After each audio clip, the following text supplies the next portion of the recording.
So this is the second video of today. So just to let you know, once again, some of these videos that I recorded way back when, like in early 2018, because now it's 2019. Some of these videos that didn't get many views, I'm gonna probably review them again and see whether I should delete them or not. If I shouldn't, I'm just gonna keep them up on it. If people wanna, watch them later on as I keep building my buzz, they can. I don't know. But I can rest assure you, like I said, one of my nicknames, ladies and gentlemen, is Pastor Nate. One of the top reasons why that's one of my nicknames is because I preach a lot. Especially if you watch me on Snapchat, you know I preach a lot. But I'm okay with it. I love preaching. I love Jesus. I love God. I love church. I love religion. I love children. I love family, community, women, etc., etc. Yeah. But like I say, it's up and down my YouTube channel. It's up and down my Twitter. It's there, ladies and gentlemen. It's there. And I want everyone to realize that the math, for example, my video on January 16th, this math isn't hard. The art of how to clean up your act. The math is not hard to clean up your act. It's not. Go to church. Read the Bible. Pray to God. Read a book. TV. You got vices. You have sources to clean up your act. Ladies and gentlemen, realize that. You have sources to clean up your act today, now. Do better for your better tomorrow. For 2019, what you're running from now. And the reason why I say those things, ladies and gentlemen, is because I'm telling you this. In 2019, I'm telling you, a revolution I do believe is coming. And I'm telling you that, for so many, I'm already a big brother. I'm an inspiration. I'm a role model. I'm a mentor, etc., etc. I love it. I market myself as such. I backed it up with my act. I backed it up with how I talk. I backed it up with my actions.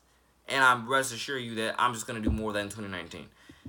But when it comes to the art of how to clean up your act, ladies and gentlemen, this is what I'm telling you straight up. I'm gonna be out there holding a lot more churches accountable than ever before. Because I'm telling you, church leaders, you have a bigger responsibility than just preaching sermons every Tuesday or every Wednesday and Wednesday and Sunday.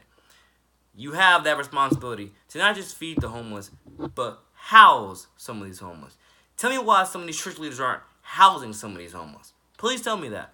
I greatly want to know.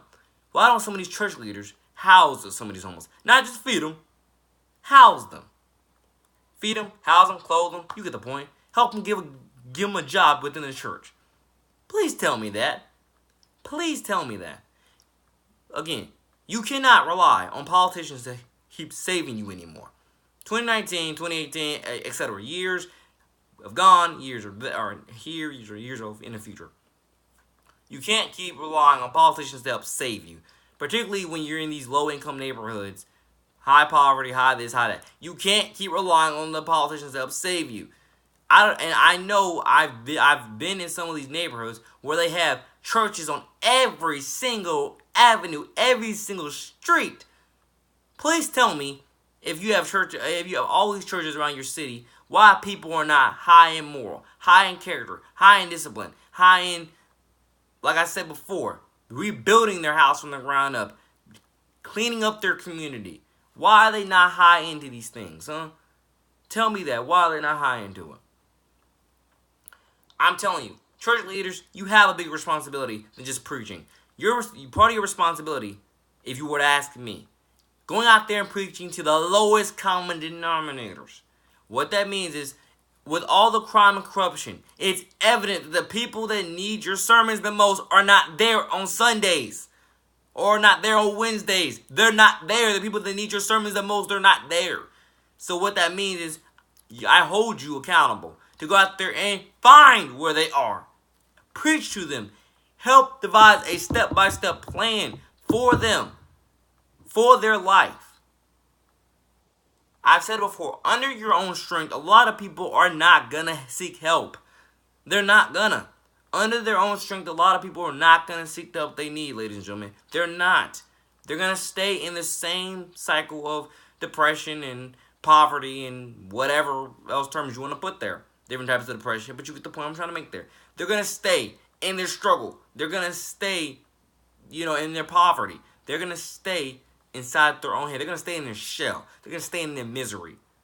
What are you doing pastors, churches, church leaders, what are you doing to help get these people out of their shell, out of their misery? It's obvious that the people, at least if you were to ask me, crime and corruption, youth violence, etc., etc. It's obvious the people that need your youth groups, the people that need your sermons, the people that need church, period, and God and Jesus, is obvious they're not in your churches.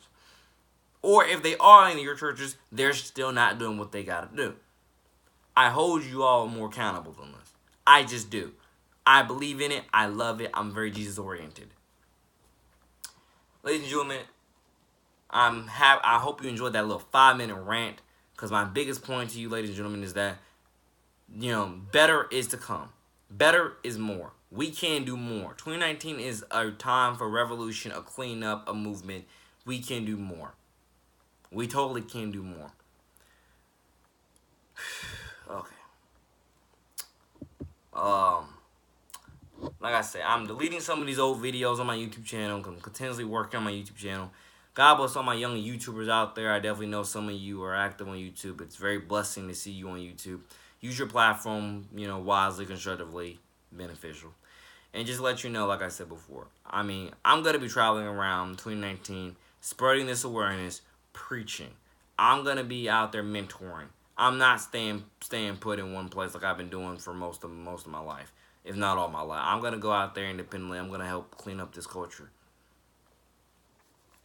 Because the culture needs God.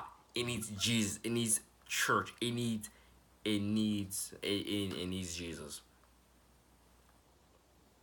People need to learn how to get out of their own way. Get out of their own way and follow the ways of the Father. And through that, become truly spiritual, saved, and where you'll find yourself happier than you ever have. Happier than smoking whatever drugs you were smoking could ever make you. The best high you can ever get is on Jesus. The best high you could ever get is on Jesus. And I'm here to tell you that straight up. The best high you could ever get is on Jesus. Go to my Twitter account. I think it says hashtag high on Jesus. It's the best high you could ever get. The blessings are there. The testimonies are there. The strength, the wisdom, the encouragement, the empowerment, it's there. Use it all towards your Jesus Christ salvation better tomorrow. We can all live life as happy humans. But you have to know where you stand with some of these things. Fight for it, preach for it, and you could say boldly stand up for it.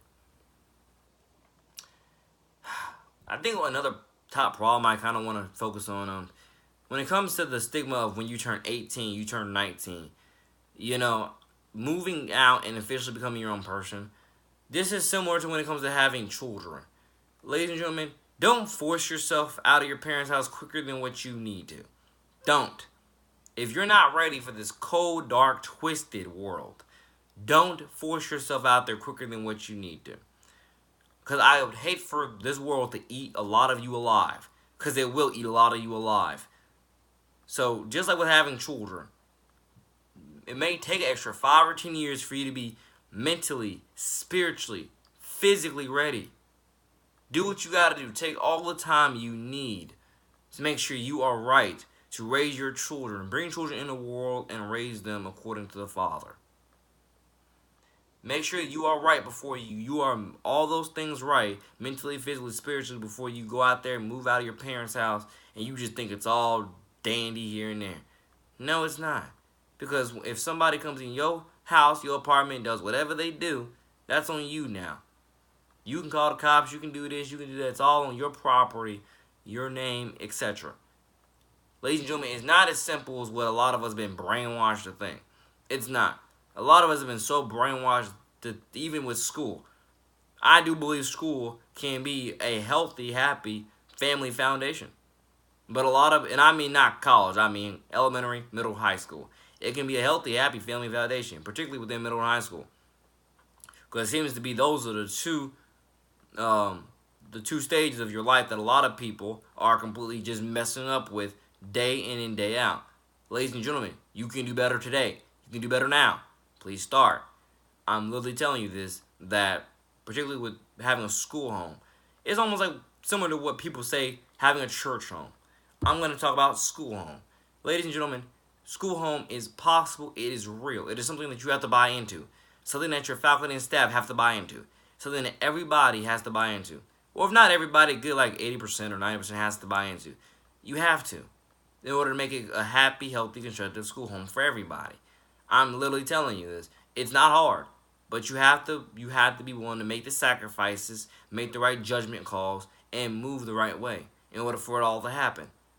And that's, again, building a healthy, happy school home is one of the top things I rest assure you.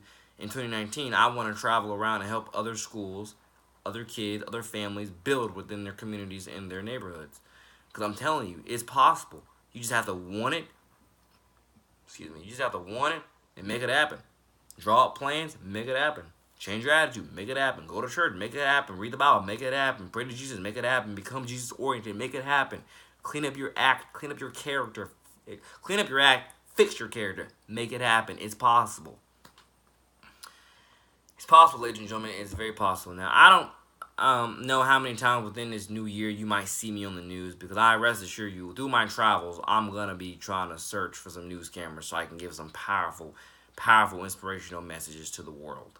So I don't know how many times you're going to see me on the news, but I can rest assure you that you might see me on the news sometime in 2019. Various times. Because I'm telling you that this is real. I want this for the families. I want this for the community. I want this for, again, fishermen and men. Help save these lost people from themselves. Because I rest assure you, a lot of these people are lost. Spiritually lost. And they need Jesus desperately now. That's what I mean when I tell you, you cannot wait for the politicians to save you. Especially if they're not actively coming into your neighborhoods like the cops are and the firemen are. You have to do what you have to do. Like, literally, it's almost what it seems like they do is send the cops and the firemen out to do the groundwork while they stand up there on their podiums and give speeches. And you can't rely on them just giving speeches on the news. Like me, I'm not in that position, but I'm not gonna just give speeches on the news. I'm gonna go into these neighborhoods and I'm going to actively ask questions. What can I do? How can I help you? Because I'm telling you, this is a community effort. Or this is a collective effort towards community support. Look at both those songs on my Valvage Academy Cheer Team album. This is community support, a collective effort towards community support.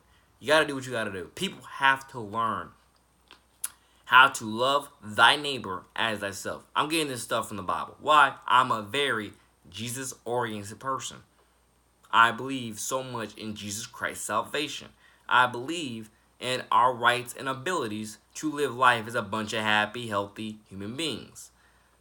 Or another phrase, happy humans. I believe in our rights and abilities to do that.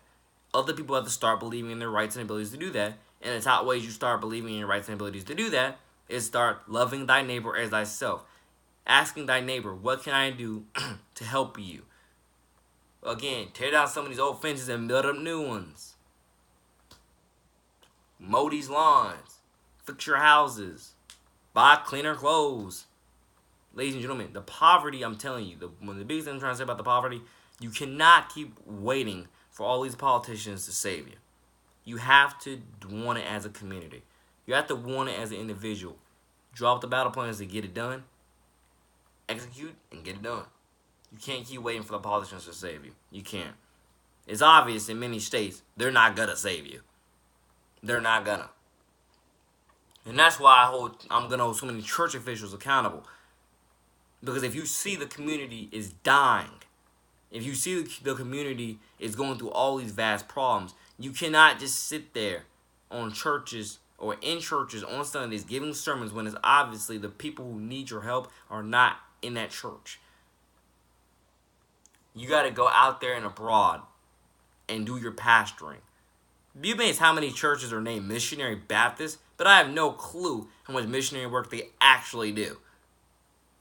And I have a bad feeling they don't do much. Because if they did, I do not believe that the health of a lot of our communities would be where it is, which is in the toilet and going deeper and deeper to hell. Or deeper and deeper to the sewers. Because in our communities in many cases reek like sewers. Within violence, within the way our houses look, the way we talk, dress. So many other things. More videos coming soon. I love you all. Take care. Your boy, the man, NJ2TheCity, out. Rapper, singer, songwriter, much more. Peace. Peace, Ambassador.